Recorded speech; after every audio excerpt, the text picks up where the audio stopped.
네, 오늘의 맞수한판입니다. 코로나 확진자가 9만 명 시대가 열렸지만 오히려 주식시장에서는 리오프닝 주식들이 좋습니다. 오늘은 인터파크가 가장 잘 가고 있어서 이 종목을 필두로 이야기를 나눠보도록 하겠습니다. 제가 앞서 방송 전에 리오프닝 관련 주식들 중에서 특히 여행주들의 차트를 다 돌려보니까 2월을 기준봉으로 모두 우상향하는 동반의 패턴이 나타나고 있었습니다. 자, 계속 올라갈 수 있을까요? 두 분과 함께 이야기를 나눠보겠습니다. 한국투자증권 FC팀의 염정팀장과 DB금융의 김진만 팀장 나오셨습니다. 어서 오십시오. 네, 안녕하세요.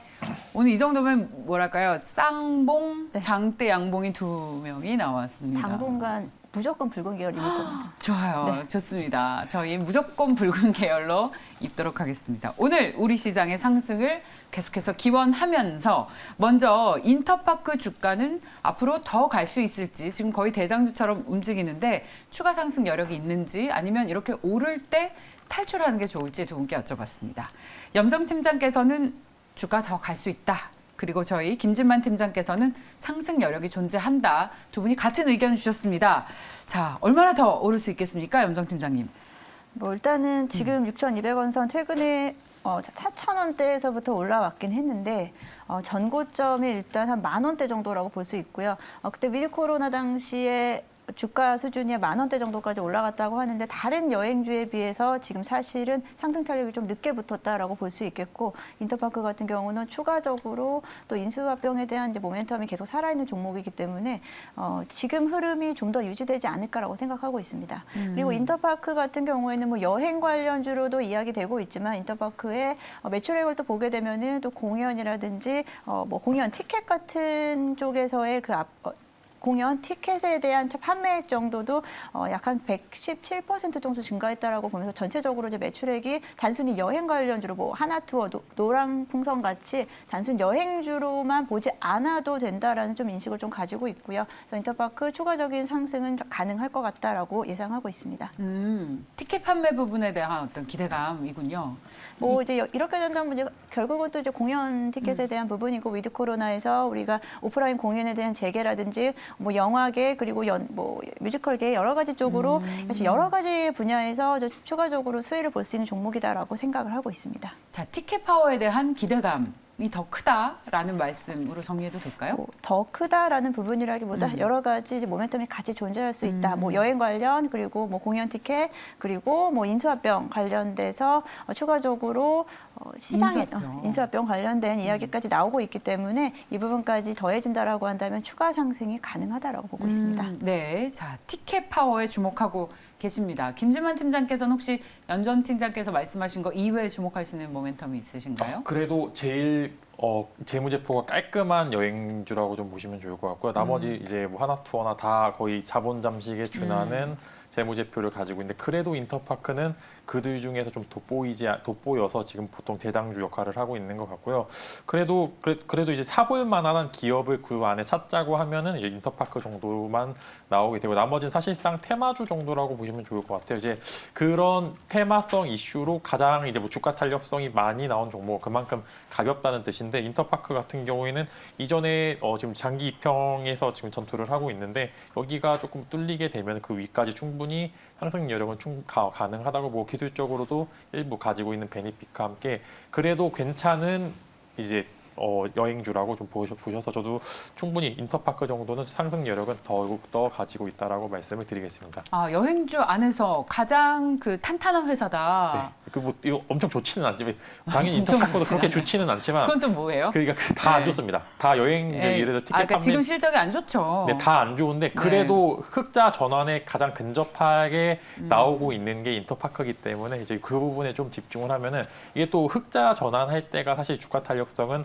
훨씬 더 많이 나오기 때문에 그렇죠, 그 부분에 맞아요. 좀 포커싱을 맞추는 것도 하나의 방법이라고 좀 말씀드리겠습니다. 그렇죠. 주가는 턴 어라운드 할 때에 네. 폭발적인 상승을 나타내고 좋은 거 이미 다 알고 있을 때는 또 선반영이 되죠. 네. 근데 그런 만큼 이 주식은 2월에 이미 2월을 앞서도 얘기했지만 기준봉으로 우상향 패턴을 그렸습니다. 그래서 많이 또 올랐어요. 오늘 무려 8% 넘게 오르면서 6,240원을 기록을 하고 있는데 자, 이 가격 부담은 혹시 없을지 만약에 이 말씀하셨던 것처럼 티켓 파워 그리고 M&A 이슈로 더 간다라고 한다면 얼마나 더 갈 수 있을지 질문은 없습니다만 저 염정 팀장님께 좀 여쭤보고 싶어요. 네, 뭐 예. 지금 또 댓글에서도 지금 뭐 매도하신 분들도 계시다 좀 아쉽다고 하시는데 뭐 지금 오늘 같은 경우에 전반적인 다 상승장이기 때문에 오늘 뭐 위드 코로나 관련주가 그러다 폭발하는 또 날은 아니고요. 그렇기 때문에 단기적으로는 조정을 좀 받을 수 있다라고 생각하고 있습니다. 지금까지 못 올랐던 다른 이제 과대낙폭 종목들 같은 경우가 오늘 좀 많이 올라주는 모습이고 위드 코로나 관련주, 리오프닝 관련주들은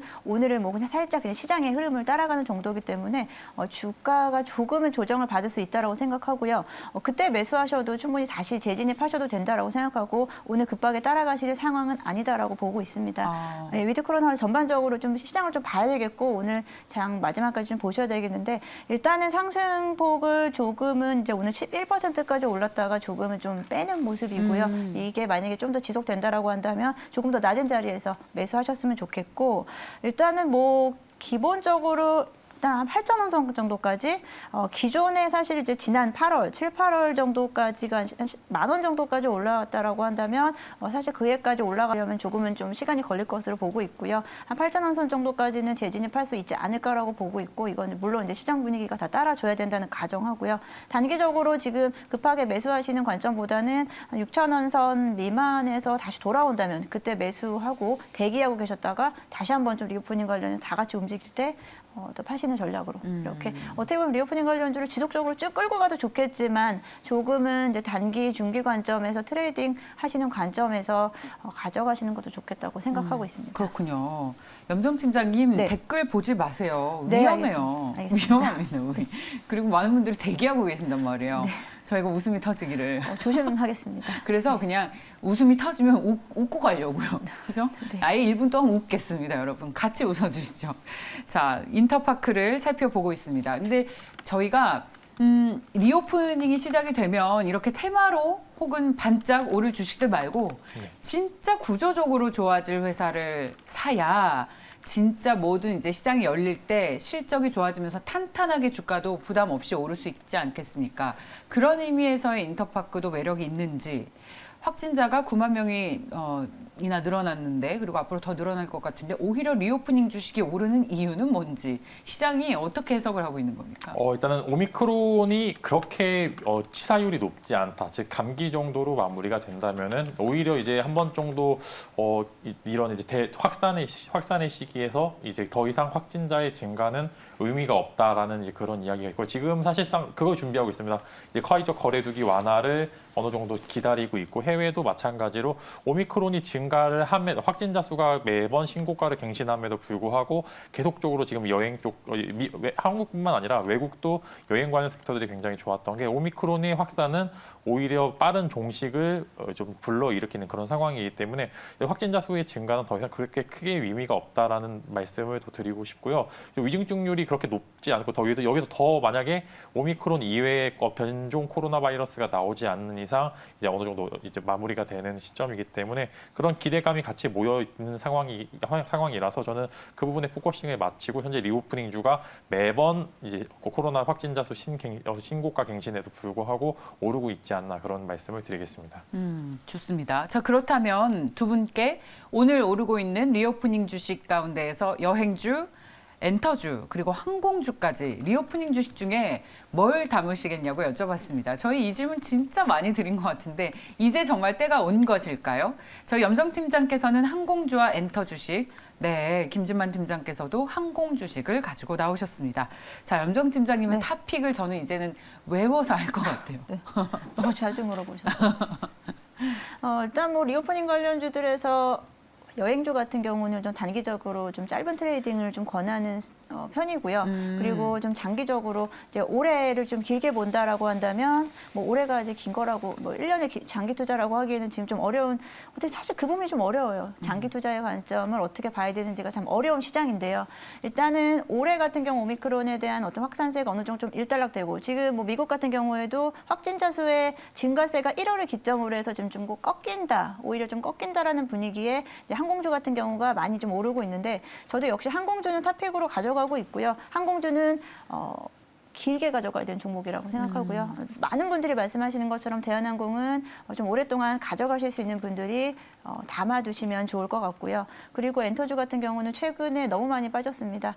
엔터주 같은 경우 다시 한번 좀 담을 수 있는 기회가 왔다라고 생각을 하고요. 리오프닝 관련해서 실질적으로 수혜를 받고 실적으로 보여줄 수 있는 종목은 저는 역시나 엔터주라고 생각하고 있습니다. 엔터 주식 가운데에서 뭐가 가장 매력 있습니까? 뭐 구분을 크게 하고는 있지는 않고요. 아, 그래요? 네, 뭐 SM하고 JYP 정도 좋을 것 같고요. 하이브가 최근에 낙폭이 좀 너무 과대하기는 했습니다. 뭐 하이브는 좀 단기적으로는 모멘텀을 가져갈 수 있는 게 뭐 아티스트들에 대한 부분이라기보다 뭐 NFT라든지 그걸 앞으로의 이제 신사업에 대한 모멘텀이 좀 강력하게 좀 드라이브를 걸어줘야 된다라고 생각하기 때문에 하이브 같은 경우는 기존의 엔터주랑은 조금은 다르게 좀 주가가 움직이지 않을까라고 생각하고 있습니다. 네, 염정 팀장님, 네. 저희 암이잖아요. 하이브 어떻게 됐어요? 배신하신 겁니까? 그 팬심을 주가에 반영을 하면 안 된다고 생각하고 아, 있습니다. 네, 우문현답이었습니다. 자, 그리고 저희 김진만 팀장께서도 네. 항공주를 가지고 나오셨는데 사실 저희 앞서 차영주 네. 소장, 차조심 소장께서 항공주 투자하지 말아라. 네. 이유는 유가가 지금 $100 근접했잖아요. 유가가 많이 오르면 항공주 비행기 나르는데 부담스럽잖아요. 근데 앞으로 유가가 계속 이렇게 오를 것 같단 말이죠. 그래서 항공주에 대한 투자 의견은 매수하지 말아라라고 아예 강력한 의견을 주고 가셨습니다. 네. 강력한 반격을 네. 해주십시오. 강력한 반격은 저는 항공주는 이제 담아 보셔도 좋을 것 같은 게 일단은 네네. 화물 운송비가 계속적으로 지금 화물 대란으로 인해서 항공 운송료가 그 이상 뛰어넘는 상황이기 때문에 이게 계속적으로 이제 반영이 되고 있다는 말씀드리고요. 유가가 오르면 오른 만큼 반영이 됩니다. 그래서 바로 이제 판가라고 이제 표현해야 되나 어쨌든 유류비가 계속적으로 반영이 되기 때문에 일단 이 부분에서 지금 화물로 인해서 실적이 잘 나왔습니다. 대한항공이 실적이 굉장히 잘 나왔는데 이게 여객으로 바뀌게 되면은 여객으로 바뀌니까 그동안 화물로 벌었던 돈을 못 버는 거 아니냐라는 그런 의문도 제기가 되는데 이 부분을 확인을 해봤는데 오히려 이제 그 화물 비행기 안에 더 많은 사람이 들어가게 되면 화물보다 훨씬 더 많은 이제 수입을 거둘 수 있다라고 이제 결과가 나왔었는데 그래서 지금 일단은 벨트를 꽉 매고 잘 했습니다. 그동안 경영을 잘 해서 돈을 이만큼 벌고 있는데 이게 만약에 화물에서 여객이 전환되는 시점은 정말 이미 걷잡을 수 없이 주가는 올라갈 가능성이 크고 그만큼 실적도 훨씬 더 좋아질 수 있을 것 같기 때문에 이미 유류비는 이전부터 계속 올랐습니다. 많이 올랐고 지금 이제 하이라고는 하지만 그래도 $100 전후에서 왔다 갔다 한다면 그 부분이 그렇게 크게 현재보다 그렇게 크게 차이가 나지 않을 가능성이 훨씬 더 높습니다. 근데 이게 해외 여행이 전면적으로 풀리면서 이제 그동안 안 갔던 분들의 해외 여행이 가속이 되면 정말 항공 쪽은 그때는 정말 그때 달리는 말에 타기보다는 지금 천천히 쉬고 있을 때 오히려 담아보는 게 더 훨씬 더 투자 포인트로는 좋다고 말씀을 드릴 수 있을 것 같습니다. 항공주 안에서 뭐가 매력이 있어요? 저는 무조건 대한항공입니다. 무조건 대한항공이요. 왜냐면 LCC는 투자를 조심하셔야 되는 게 재무제표가 너무 안 좋습니다. 근데 주가가 재무제표가 개선되지 않음에도 기대감으로 오르면 뭘 하겠습니까? 당연히 유상증자하겠죠. 유상증자로 재무제표를 좀 더 깔끔하게 하려는 그런 시도들이 한국 주식들은 굉장히 많기 때문에 단순 기대감으로 주가가 올랐으면 올랐을 때 유상증자를 하는 거는 보통 한국 기업들이 가지고 있는 기본적인 스킬이기 때문에 저는 이제는 더 유상증자보다는 유상증자 명분이 없습니다. 대한항공은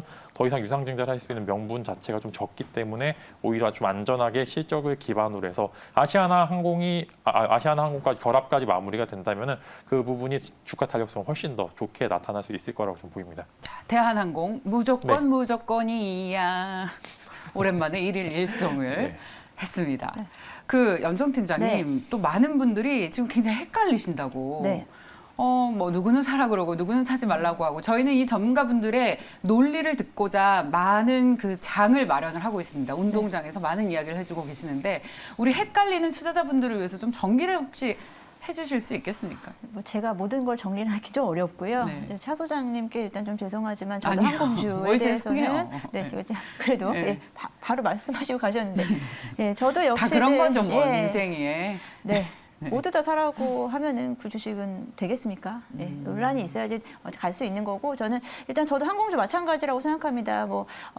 국제유가의 상승은 결국은 판가 상승으로 운임에 대한 상승으로 이어지는 거고 대한항공이 지금 가지고 있는 거는 이제 여객에 대한 운임이 있고 이제 항공 운임이 있을 텐데 현재는 지금 항공 운임 쪽에 대한 매출액이 대부분을 차지하고 있기 때문에 여객 운임은 사실은 좀 어떤 소비자의 눈이 있기 때문에 빠르게 운임을 좀 높이기엔 좀 쉽지가 않은 부분이지만 화물 운임 같은 경우에는 충분히 국제 유가에 대한 상승분을 다 반영시킬 수 있다라고 생각하고요. 결국은 원재료가 상승이라든지 국제 유가 상승은 결국은 다 어떻게 보면은 장기적인 단기적으로는 국제유가 상승이 어떻게 보면 비용 차원에서는 조금 리스크가 부담스러움은 있지만 예. 결국은 중장기적으로는 다 반영이 된다라는 부분에서 그렇게 이해하시면 될 것 같고요. 지금 우리가 식음료에 대해서 원자재가 상승을 통해서 결국은 빠르게 판가 인상을 하고 있는 것처럼 비슷한 맥락으로 해석하시면 될 거라고 생각하고 있습니다. 대한항공 같은 경우 저도 항공주로 선택을 한다면 우리가 항공주를 선택하는 이유는 결국은 정상화고요. 그리고 해외 여행에 대한 수요의 이제 다시 한번 폭발적인 성장인데 그렇게 봤을 때는 대한항공을 따라갈 수 있는 종목은 없다라고 생각하고요. 대신에 우리가 대한항공을 산다라고 한다면 시간이 좀 필요할 수 있고 그리고 조금은 안정적인 투자를 원하시는 분들은 대한항공을 선호한다라고 보고 있고 아닌 분들은 우리가 단기적으로 다른 작은 종목들을 트레이딩하시는 관점에서 가져가시면 된다라고 계속 말씀드리고 있습니다. 네, 자, 두 분 모두 대한항공을 탑픽으로 꽂아 주셨습니다. 다음 이슈로 이어가겠습니다. 자, 간밤에 미국 시장에서 반도체 주식들이 좋았죠. 그 흐름을 그대로 이어받아서 오늘 저희 SK 하이닉스를 비롯한 반도체 주식이 좋습니다. 오래간만에 DB 하이텍 볼까요? 자, 실적이 좋습니다. 창사 이래 최대 실적이 나왔다고 하고 요즘처럼 실적 민감도가 높은 주식 시장에서 이 주식의 흐름이 상당히 좋습니다. 자, DB 하이텍 두 분께서 목표가를 얼마로 설정하고 계시는지 여쭤봤습니다. 염정 팀장과 오늘 김진만 팀장의 의견이 상당히 비슷합니다. 8만 원 수준에서 거래가 이루어질 것이다 라는 의견이신데요. 목표가가 어떻게 나온 겁니까? 저희 굉장히 여러 번 했죠. 네, DB 하이텍 워낙 개인 투자자들의 사랑을 많이 받는 종목이기도 하고 그만큼 예. 성장성도 보여주고 있고 외형적으로도 많이 성장을 하고 있는데 일단 실적이 자체를 보면은 워낙 컨센을 높게 잡아놨는데 그 컨센을 좀 상회하는 모습을 보여주면서 근데 사실 한국 시장에서는 이게 오픈이 되면은 재료 소멸로 좀 빠지게 되는데 일단은 전체적으로 한국 시장 하락과 맞물려서 고점 찍고 내려왔는데 그 밑에서 어느 정도 지지가 이루어지고 있습니다. 6만 5천 원대에서 7만 원 정도 해서 약간 횡보만 이루어진다면 충분히 8만 5천 원까지 갈 수 있을 것 같고요. 쓰임새가 많습니다. 지금 대표적으로 차량용 반도체에 쓰이는 이제 8인치 파운더리를 하고 있는데 이게 계속 쓰임새가 있고 쇼티지는 계속적으로 일어나고 있습니다. 거기에 추가적으로 물량 자체를 소화할 수 없는 구조가 이어지기 때문에 너무 이제 팔아도 돈이 안 된다는 인식도 굉장히 많고 실제로도 이 부분 때문에 선뜻 아무나 공장을 지을 수 없는 상황이기 때문에 오히려 이제 미리 선점하고 있는 기업들에 대해서 프리미엄이 계속적으로 있을 수밖에 없는 상황이고요. 하이텍도 마찬가지로 그렇게 크게 증설은 하지 않은 상황이지만 그럼에도 지금 계속적으로 캐파가 조금씩 늘어나고 있는데 이게 기술적으로도 좀 발전을 해서 찍어내는 반도체 수가 느는 건지 아니면 조금씩 공장이 늘리는지는 확인이 안 되나 그래도 캐파가 조금씩 늘어난다는 거는 공장을 증설한 부담감도 없지만 그 안에 캐파가 증설하고 있다. 즉 매출이 더욱 더 늘 수 있는 가능성이 크고 이미 공장 자체가 풀 가동 상황이기 때문에 여기서 직전 고점까지는 충분히 좋을 것 같다. 만약에 전제는 시장이 받쳐준다면이란 전제 하에서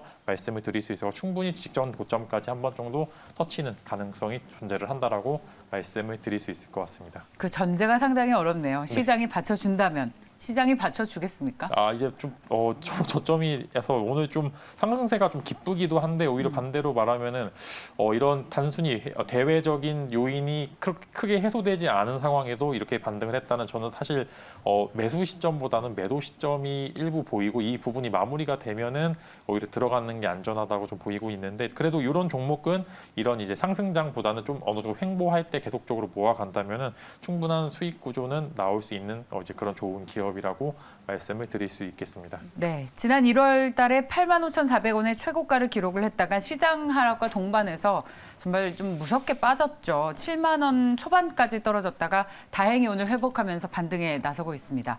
신규 진입 가능할지 여쭤봤습니다. 염정 팀장께서는 진입해도 괜찮다. 그리고 김진만 팀장께서도 사도 괜찮다는 의견을 주셨습니다. 자, DB하이텍 지금 진입 가능하다는 의견에 대해서 염정 팀장님 어떤 논리이신지 좀 전해주십시오.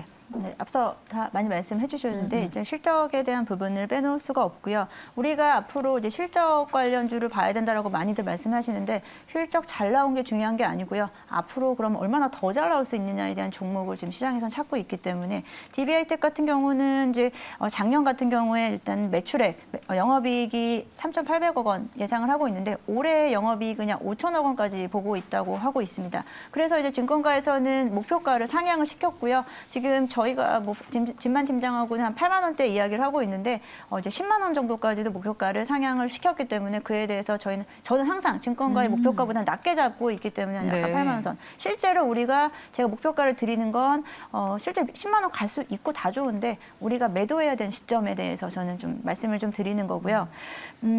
매출액, 영업이익 모두 다 이제 앞으로 작년보다 올해, 특히나 이제 작년 한 3분기 정도부터 영업이익이 폭발적으로 늘어나면서 영업이익률이 30%를 넘어서는 모습을 보여주고 있습니다. 예. DB하이텍이 생산하고 있는 그 8인치에 대해서 좀 이야기를 해봐야겠는데 이 예. 8인치에 대한 웨이퍼가 주목을 받기 시작한 것은 2020년도 정도부터 시작이 되는데 사실 이 8인치 바운드리 아날로그 바운드체가 사실 인기가 많이 없었어요. 그렇기 때문에 증설을 추가적으로 하지를 않고 있기 때문에 오히려 지금 가지고 있는 생산 시설로만 생산 설비로만 해야 되기 때문에 오히려 더 매력도가 높아진다라고 볼 수 있고요. 이 8인치에 대한 수요 같은 경우는 어떻게 보면은 지금 12인치보다는 조금 아날로그가 좀 떨어지기는 하지만 그래도 우리가 지금 최근에는 웨어러블 그리고 IoT라든지 무선 이어폰 등에 대한 시장에서의 성장세, 필요성이 부각이 되면서 점점 더 수요가 늘어나고 있고 지금 DB하이텍의 공장 가동률은 거의 100%에 달한다,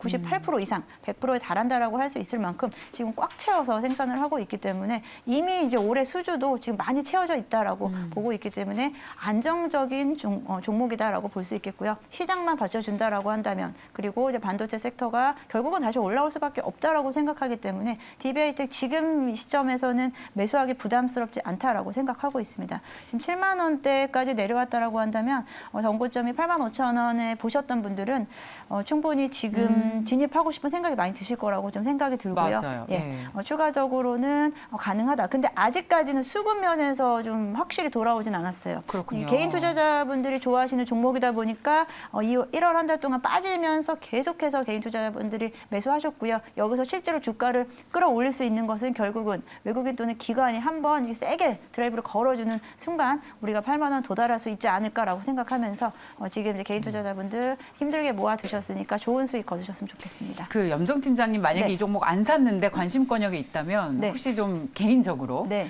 외국인과 기관이 사는 걸 보고 들어가십니까? 아니면 실적이 좋으니까 내 투자 의견을 믿고 지금부터 사 모아 가십니까?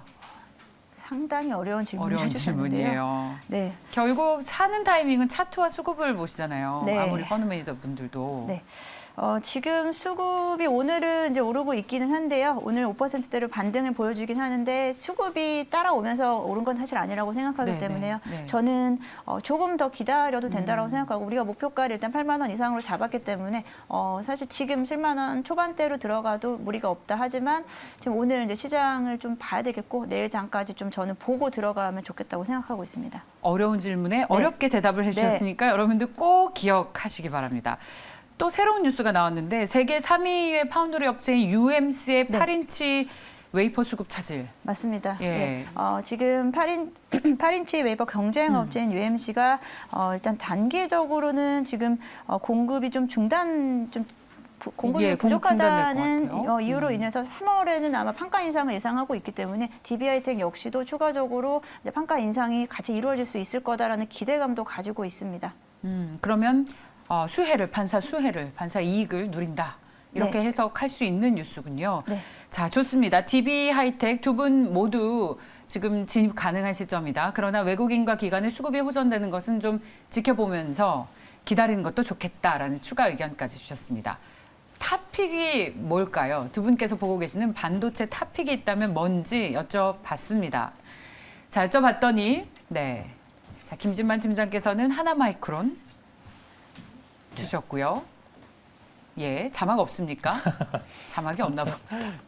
전해 주십시오. 네, 먼저 하나마이크론 설명을 드리겠습니다. 하나마이크론 이제 반도체 후공정 패키징 쪽으로 좀 그쪽으로 보시면 좋을 것 같은데 일단 하이닉스가 주가가 잘 버티고 있습니다. 하이닉스가 그래도 지수 밀림에도 불구하고 계속적으로 이제 고점을 향해 가는 모습을 보여주고 있는데 하나마이크론 같은 경우 지난해 하이닉스와 좀 장기 턴키 계약을 체결을 해서 하이닉스가 이제 계속적으로 이제 하이닉스 양 매출이 계속적으로 증가를 할 것으로 보이고 있는데 그렇게 되면 올해 하이닉스가 돈 잘 벌겠다고 얘기를 했고 디램 쪽에서 돈을 정말 많이 벌 거라고 예상을 하고 있기 때문에 컨퍼런스 콜에서 이런 내용을 바탕으로 했었을 때 당연히 하이닉스 향이 강한 종목을 좀 찾아보시는 게 좋을 것 같고요. 디램 쪽 이제 베트남 법인을 통해서 같이 합작 법인을 하고 있기 때문에 하나마이크론이 가지고 있는 가치는 더욱 더 높아질 수 있을 거고 작년에 워낙 시설 투자도 굉장히 많은 금액을 투자를 하면서 했기 때문에 이 이력이 존재하는 하나마이크론은 앞으로도 실적이 잘 나오고 있고 그다음에 더 잘 나올 수 있는 기업이라고 좀 보시면 좋을 것 같고